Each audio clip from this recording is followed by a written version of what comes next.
Now, the pro-equality Occupy movement is quickly gathering pace in Germany. It's with fresh protests are now starting in the capital Berlin and the country's financial heartland of Frankfurt.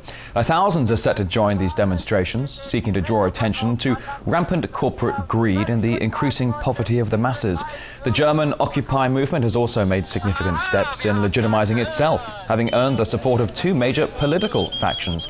And to discuss what the protesters hope to achieve today and their chances of doing so, we're now joined live by one of the key organisers.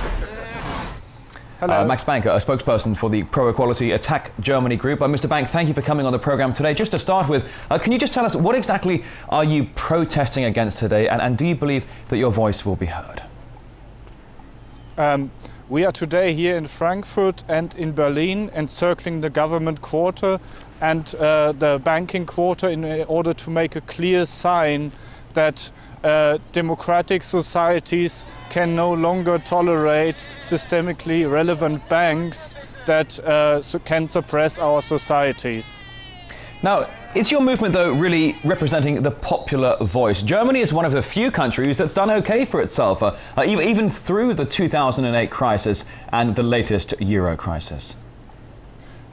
Even though the German economy is still running well, the main problem is that we still have systemically relevant banks like Deutsche Bank and Commerzbank who can suppress our societies with further bailouts that may be necessary and which increase our state indebtedness and make democratic institutions no longer workable.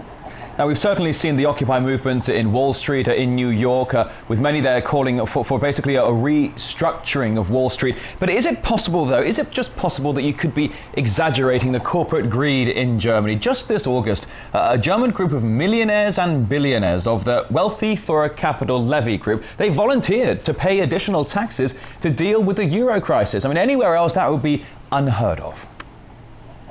The thing is, I don't think we exaggerate corporate greed. We have a worldwide problem in the financial sector, which is absolutely deregulated, and we need further regulation in order to make this sector compatible with democratic societies.